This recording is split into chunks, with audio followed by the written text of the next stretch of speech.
Bonjour à tous. Merci déjà pour cette invitation. Nous sommes l'équipe du Centre de l'obésité Bernard Descottes de Saint-Thierry-la-Perche dans le Limousin. Et nous allons partager avec vous autour de la place qu'occupe le patient dans notre établissement.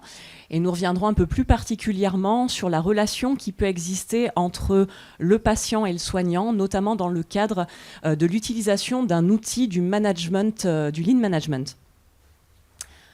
Alors très rapidement, quelques mots pour vous présenter l'établissement. Le centre Bernard Descottes, donc c'est un établissement de soins médicaux et de réadaptation spécialisé uniquement dans la prise en soin de l'obésité. 50 lits dédiés à ça, uniquement des adultes entre 16 et 75 ans avec un IMC supérieur à 30 et une file active assez importante de patients à l'année.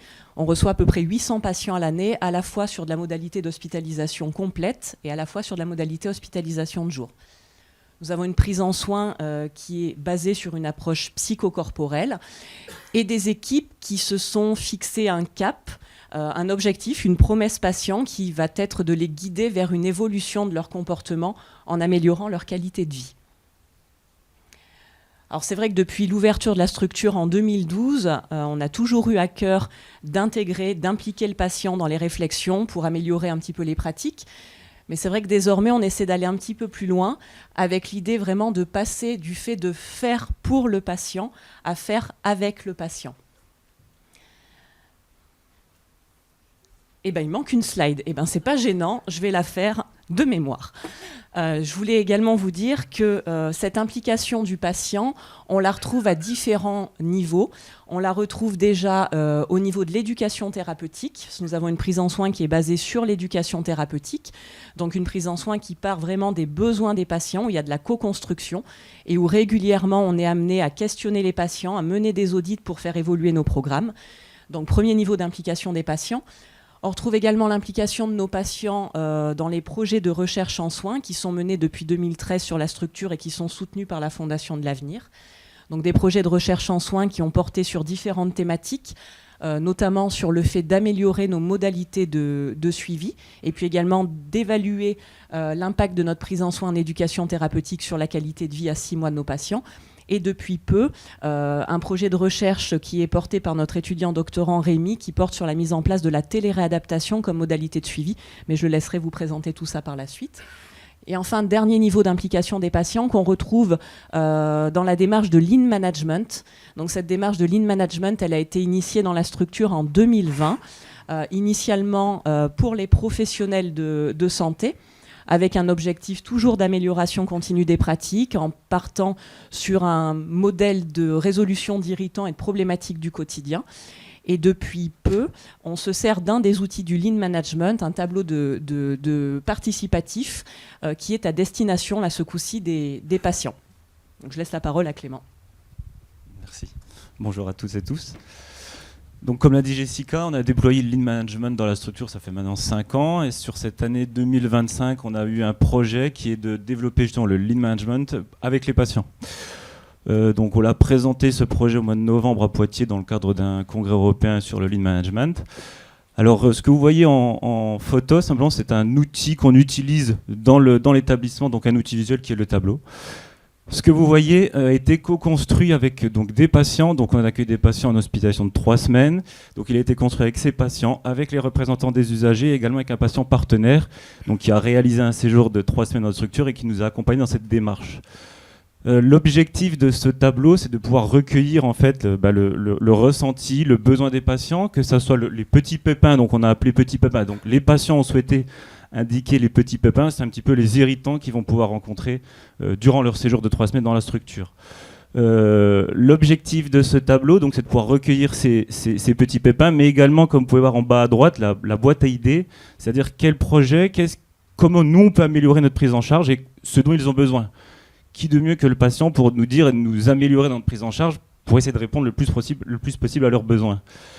Dans le lean management, en fait, on répond à 4 valeurs. Donc, ce tableau a été construit aussi autour des 4 valeurs. Donc, on peut les voir à droite: le respect, solidarité, l'engagement et l'excellence. Donc, en fait, ces valeurs qui représentent, donc, qui vont répondre à la promesse du patient, ont été traduites par des comportements et travaillent également avec les patients. C'est-à-dire pour eux, le respect, l'engagement, qu'est-ce que ça représente pour eux au niveau de la structure. Pour répondre à ces petits pépins, aux idées qu'ils vont pouvoir émettre, toutes les semaines, pendant un quart d'heure, on utilise, on appelle ça un stand-up, donc c'est un temps de 15-20 minutes, où les patients sont les bienvenus, donc c'est optionnel, c'est-à-dire s'ils veulent participer, ils peuvent, s'ils ne veulent pas participer, évidemment, ils ne viennent pas. Et l'objectif, c'est de répondre et de discuter en direct avec eux sur voilà, qu'est-ce que vous mettez en place, quelles difficultés vous pouvez soulever. Là, je prends l'exemple concret, remarque, la salle du réveil musculaire est trop petite le matin. Ok, ensemble, on va trouver une solution. Ça peut prendre 5 minutes. Ou bien, si le pépin, on se rend compte qu'il est plus conséquent, on va organiser des groupes de réunion patients professionnels. C'est-à-dire, ensemble, on va discuter et voir comment on peut améliorer les choses. Alors, il faut savoir, toutes les décisions qui sont prises on respecte, on va dire, un arbre décisionnel. Ça doit répondre à la qualité de vie, travail pour les employés. C'est-à-dire, on ne va pas prendre une décision pour améliorer notre prise en charge si, d'un autre côté, on perd en qualité de vie pour les professionnels. Ça doit être en adéquation avec notre promesse patient que Jessica vous a présenté tout à l'heure, et également en respectant les 4 valeurs qu'on a au niveau de la structure. Donc le retour vraiment qu'on peut avoir, donc là c'est un projet qu'on a mis en place, qu'on a vraiment débuté en termes de praticité au mois de septembre. Actuellement, on a en moyenne 7 à 8 patients qui participent à ces temps de stand-up. Donc ça commence à prendre. Au tout début, on a rencontré quelques difficultés. Là, on vous a simplement présenté la version finale du tableau. Évidemment, il y a eu beaucoup d'essais auparavant, d'essais-erreurs. Et l'objectif, c'est de continuer à améliorer notre prise en charge en répondant plus près des besoins des patients, avec eux, co-construire finalement le suivi de notre prise en charge. Il faut savoir, on propose un programme de 3 semaines en éducation thérapeutique. C'est actuellement la 4e version.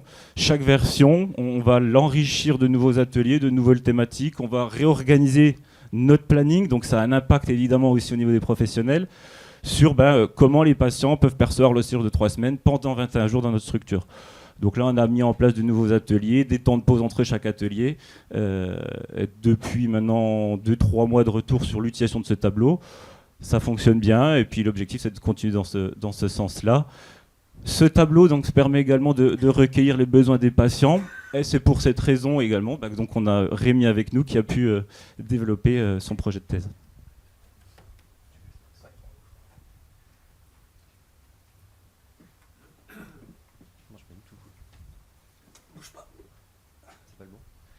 Bonjour à tous.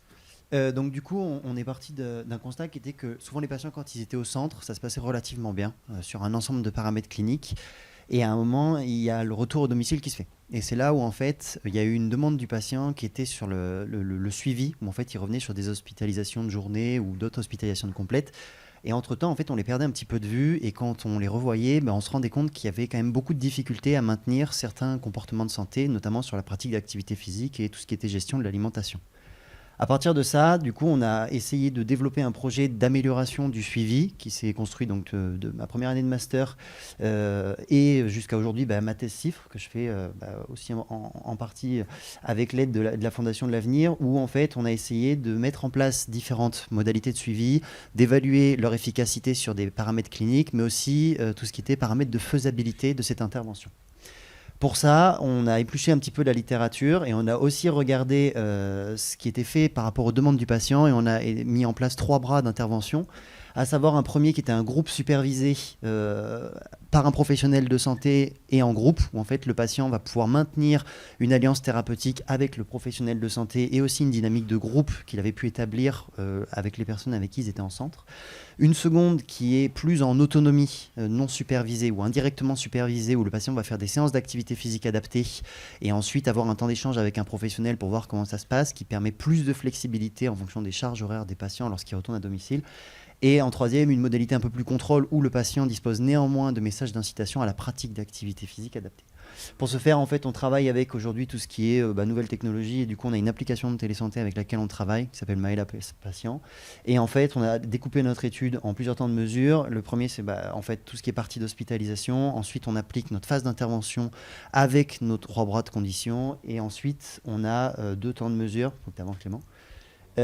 Qui sont plus exploratoires pour voir en fait un peu comment le patient il évolue une fois qu'on a arrêté ses modalités d'intervention. Est-ce qu'on constate les mêmes problématiques qu'auparavant? Et ensuite une autre à 6 mois, parce que c'est souvent là qu'on avait constaté, et le patient lui-même nous avait fait un retour de difficultés sur ces périodes-là.